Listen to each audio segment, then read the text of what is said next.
All right, everybody. We've got another very special guest, a returning special guest. Everybody, welcome to the show, Mr. David Whalen. Welcome, Hey, David. hey, Mike, Hey. Chris, thanks for having me back on again. I really appreciate it. Yeah, Love of having you, course. man. Um, yeah, the one man band here, writing, illustrating, doing it all, Playing publishing. all the instruments. All the instruments are tied to my knees and my elbows and my Yeah. ears to be able to do it all. I I still knew a guy who did that, oh but Nice. he yeah. had a drum set to pedals, so he would drum with his feet and Awesome. then play guitar and sing. Yeah, Wow. this is Yeah, basically what he's doing. yeah, I'm still really impressed by those people. Come on, that's crazy. that's So phenomenal. a lot Yeah. of lot of complex variables to compute. Yeah. But you definitely have a system down. I mean, you just have issue 24 out of the Offspring now Hmm. with correct-handed comics, sorry. And The Chris has Offspring. got volume 1 there. Beauty. Boom, Yeah. everybody. It exists. I can Yes, it does. confirm. There it is. You got the omnibus out, so that's pretty Mhm. crazy to say that you have an omnibus available of your own work. I mean, you want to talk about Yeah. that? That's pretty Y- crazy. Yeah, season one. I'm trying to break up each storyline into seasons, Hmm. just for my own sanity to know where I am in the story, And issues 1 through 13 are collected in the omnibus, and I have volumes 1 through 5. Some of those volumes also have some backup one-shot stories into them. I try to make sure they are collected in each individual story. So some of the stories are 3 issues long inside that first season. So if I only have not only, but if I have 3 issues of The Offspring with one story inside of it, I'll put a backup story of one of our one shots to be able to just show people other things that we offer at Correct Handed Comics. That's awesome. Yeah. Yeah, Awesome. yeah. The first 13 issues, and then that's like that'll get you pretty much halfway there. You're not even halfway done at that point. It's like you have so many more Yeah. comics after that. Oh yeah. Yeah. So you said you got issue 25 coming out at the end of the month. We'll talk about that. So we're like, before we get there, where's the story gotten us so far? Like, where would you say we are? I mean, it's end of season 2 is coming, but like, are the characters where you wanted them to be as far as like development and stuff like that? Yeah, they very much are. I'm actually surprised that it worked out as well as it did, because I've had these characters for many many years since I was probably 18 years old, Hmm. and when I started these characters, I knew that I wanted the growth to be growth, but not the problems 100% solved, because these characters, when we first meet them in issue 1, are in the worst possible places in their lives. One of the characters, Sarah, is getting out of prison. One of the main characters, Vince, has tried to commit suicide.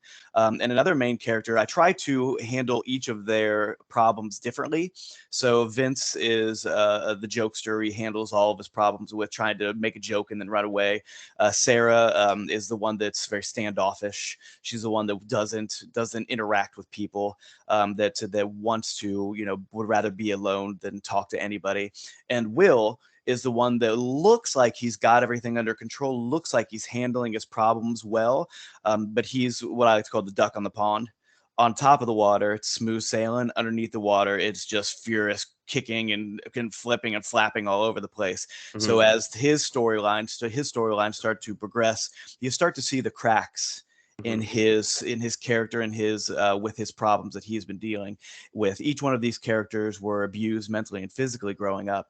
They meet at a essentially an orphanage, an alternative school, where they realize that there's probably 40 kids in the school itself, but these 3 main characters realize that they all share some kind of weird powers where they feel like they're drawn to each other, where they're linked, and they start to, as they reach puberty, start to develop these powers more. Each of their powers kind of spit out on them during a very traumatic event in their Hmm. childhood. And as the first season goes, I really wanted to showcase not just each of the characters' individual personalities, but I also wanted to really make sure that the readers knew that each of these characters handle these things completely differently, and how they are growing not just individually, but together as a unit. Sometimes they don't want to grow as a unit. The unit, they try to not be a team, or together. Team is a strong word. It's not really a superhero team, but you know what I mean. A unit together. And as they start to develop this bond, this friendship, they start to their powers start to develop a little bit more as they go. So it's really been, for the first season, just really showcasing, first of all, the characters themselves, their powers, and the crazy bad guys that they have to, monsters. I try to say creatures, chaos, monsters, and mayhem that they have to battle as they're going, and they realize that they're kind of a black hole for different kinds of monsters. Yeah. Yeah, it's certainly come a long way from I know when we first talked to you, and it's probably, I think it's been a wild ride since then. I mean, the issue 24 you have up, you said, and issue 25 will be wrapping everything up for season 2, right? Yeah, season 2 has been fun. I set up these characters in a way that I really love different genres. That's one of the reasons why I started the one-shot series, because I wanted to be able to kind of flex my writing muscles, to be able to do different kind of stories. But the Offspring was really set up for me to have as much fun in different genres as I could.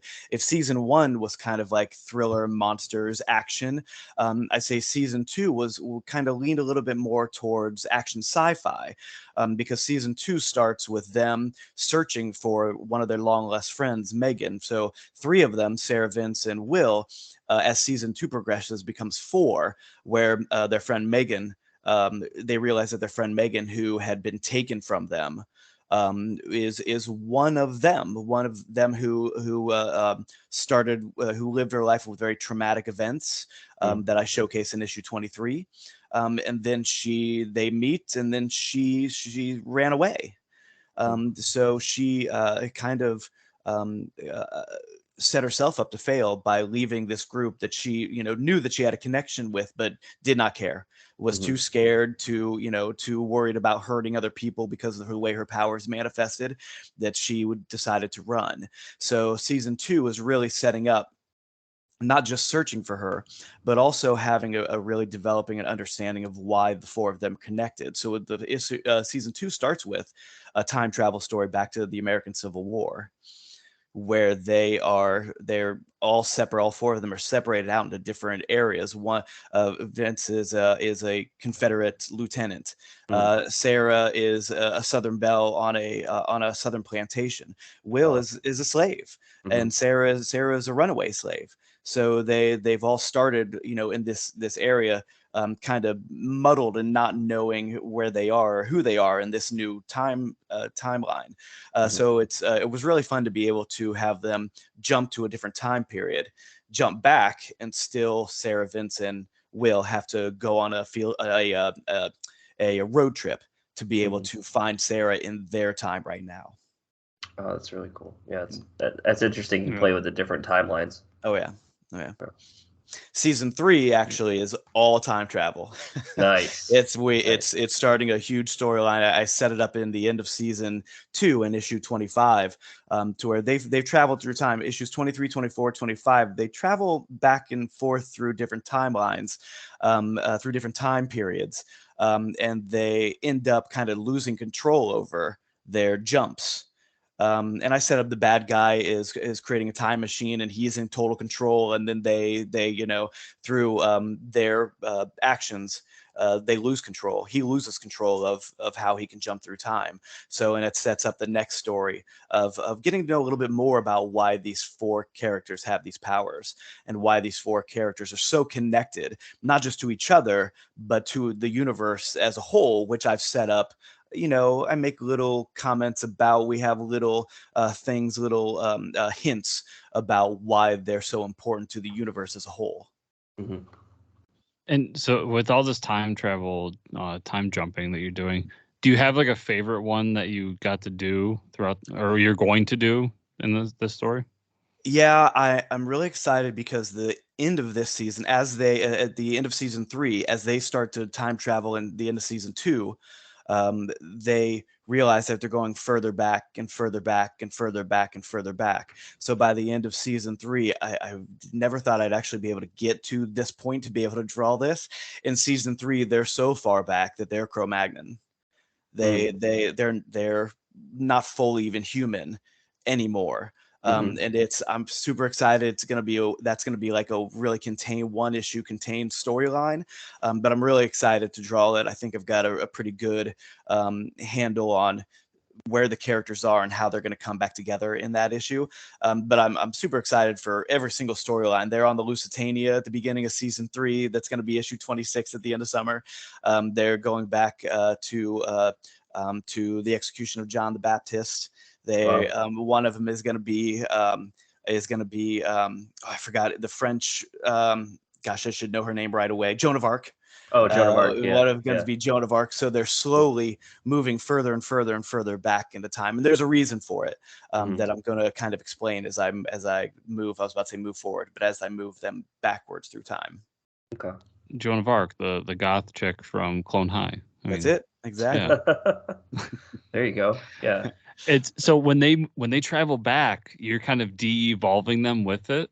Like, do they kind of like take on? Are your time travel rules that they take on the form of what they would be in that time period? They have been, and I set up in season 1 that they had been reincarnated through time.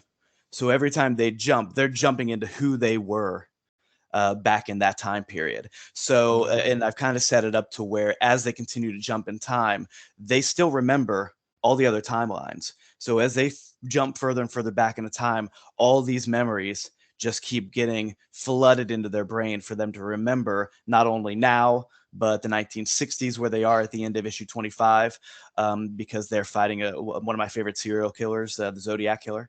Nice. And then jumping back into, like I said, the Lusitania right before World War One, or right at the beginning of World War One. So they are going to be inundated with all these different aspects of their lives. Sometimes they have their powers, sometimes they don't. And I'll kind of explain why their powers manifest and why their powers disappear from time to time. So we got some Hawkman shenanigans going on. Yeah.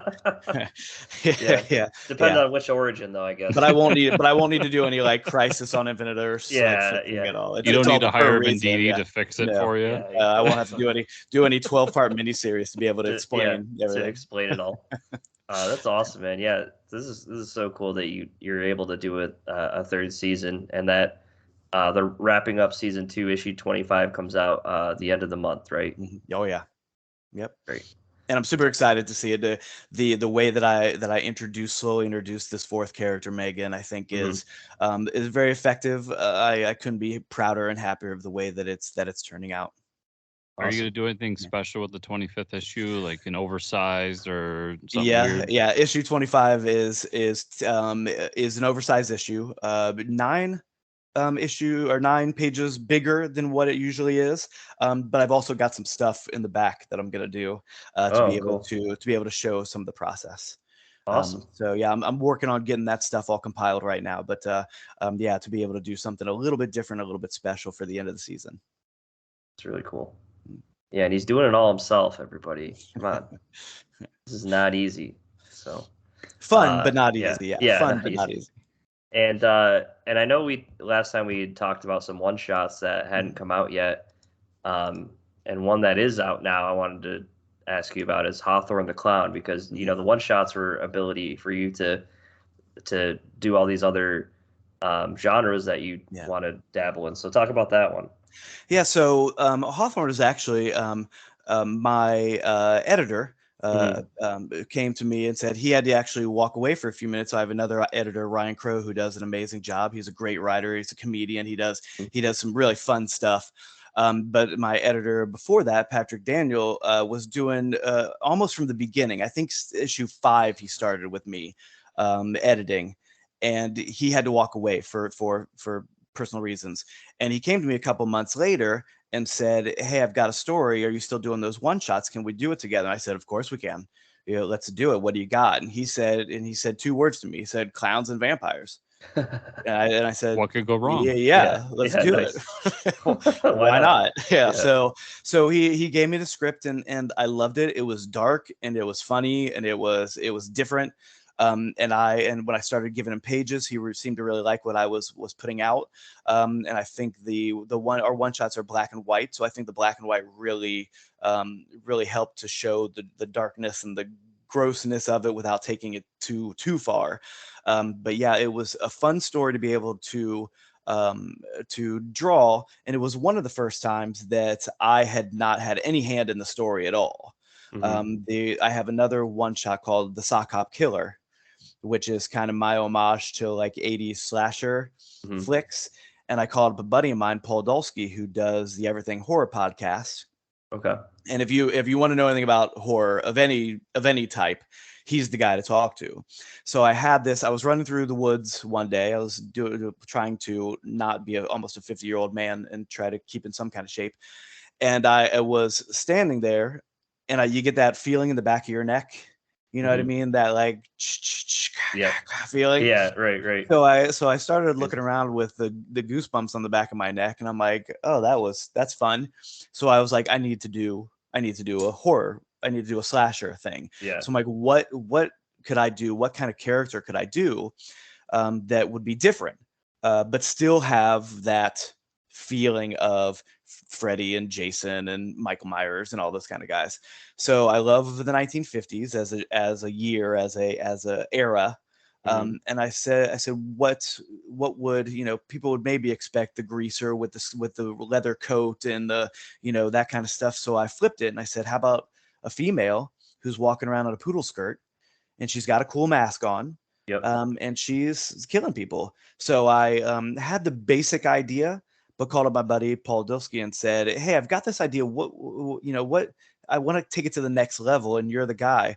Within 10 minutes, we had not just a plot for the one issue. We had enough to fill multiple issues. So we had to kind of condense down to be able to make the story 24 page, I believe it's 20. Actually, I think we went 25 pages on that one.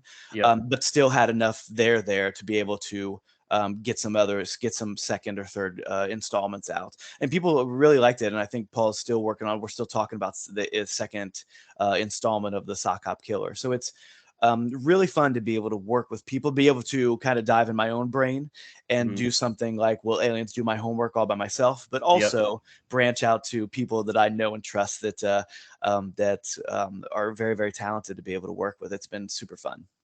Cool. And so you mentioned doing another Sock Hop Killer. Have you thought about any more one shots in the near future? Yeah, I've always got ideas in my brain. There are two actually that I have pretty much written. It's just going to be a matter of getting them done. The actual focus when I'm done with season 2 of The Offspring over the summer is going to be my next 100 plus page graphic novel. Okay, wow. So I already have one with a great writer, Brian Menard, who we did together, The Loved Ones, which was the story of, it's like a nurture nature story with the children of classic movie monsters. So there's the child of Dracula, the child of Frankenstein's monster, the child of a witch, the child of the Wolfman. And they are kidnapped essentially by a Van Helsing type monster hunter character. So it's the idea of, if these characters that are born to be the trope monster, sucking blood and evil, quote unquote, whatever that means, if they're raised by somebody who sees those characters as intrinsically evil, how is that going to affect those characters' emotions and their philosophy on life and their how they approach their humanity and their monsterisms. And it was really fun to write and draw. So I wanted to do another 100 plus page graphic novel, and I wanted to do something like very sci-fi, spaceships and going to planets and lots of stuff. And I wanted to really hone in on the tone, the concepts of kind of like immortality and how we are not immortal, but how we look at ourselves as trying to consistently be 18 years old, even when we're 50, 60, 70 years old, Yep. and how that's an unreasonable expectation to have as society, but we still do it to ourselves. So it is a sci-fi action adventure with some real, I think, some really fun, different kind of characters and aliens. But the story that grounds it is a story about a father who is dying, who is trying not to die, who is Okay. trying to continue to be able to not only cure himself, but to maybe still have a set a reset button. And Okay. his daughter is helping him do it, but has reservations. And it's the story of those two characters and how they deal with the choices that the father makes to be able to restart his life. Mm. And I'm super excited. It's called Latent Lightspeed. Okay. And I put some stuff on. I've got a cover ready to go. I put some stuff on the interwebs, the social medias about it. But I'm waiting to have a little bit more to be able to kind of unveil what this is going to be. And I can't wait. I'm super excited about it. Awesome. That sounds really cool. Yeah. Sounds I've got the great. whole thing written. The whole thing is plotted out. The whole thing. I've got some of it thumbnailed and storyboarded. It's just going to be a matter of me sitting down and starting to draw. Cool. Let me ask you. So I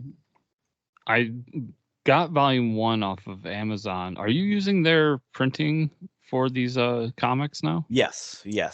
I essentially exclusively print through Amazon. Even if I'm going to cons, I'll just order books from them. Right now, with what I'm doing and the size that I am, that system really works for me. To be able to not have to print 1,000 books at once, or even 100 books at once, because I have so many books right now. It would be unrealistic for me to do that. So what I do is I focus on each trade of the Offspring that I have, 5 volumes. I have usually issues 1 through 8 as individual copies, and then I'll have all of my one shots as individual copies when I go to cons and when I go to show off my actual physical books. And I figure that can be a good starting point for people who want to see more. And so far it has been. It's been pretty good, pretty successful when I go to cons. How was the process of working through Amazon been for you as a creator? Like, are there any struggles that might deter people from using it?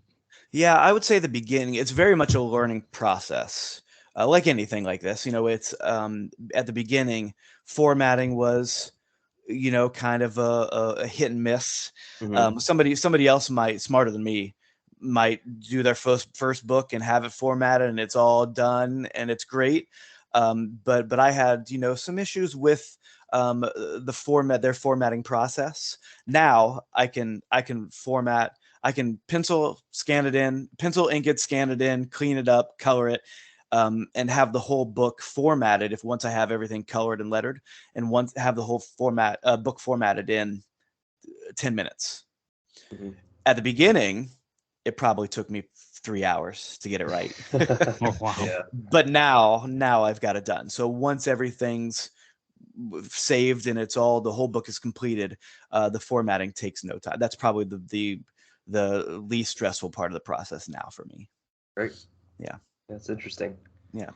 Yeah, it's convenient too, I guess. You can just have made to order, right? So It is. Yeah. And with the amount of volume that I have of actual titles, going to a printer and having, if they have a minimum of 100 books that you could print, I could never do that. yeah. Just monetarily wise, but Right. even like the physical books, I can't store Yeah. 25 issues, and plus the trades, plus my one shots, plus my Right. 4 issue miniseries, plus so it's so it really does work for me. Somebody else it might not work for them, but it works pretty well for me. Plus, you're a family man, so you don't want to be Yeah. shipping books all day. I mean, you Yeah. could get the kids just to ship it. I mean, you could get a little factory thing going on there. Yeah. I'm just They saying. help me but- out from time to time, and then they yell at me for the paper cuts, and I say, "Suck it up." That's awesome. Yeah. Wait till you get to the real world, kids. Then you'll see a real Yes. paper This cut. is not the hardest thing you'll do in your life. It's conditioning. Yeah, exactly. Awesome.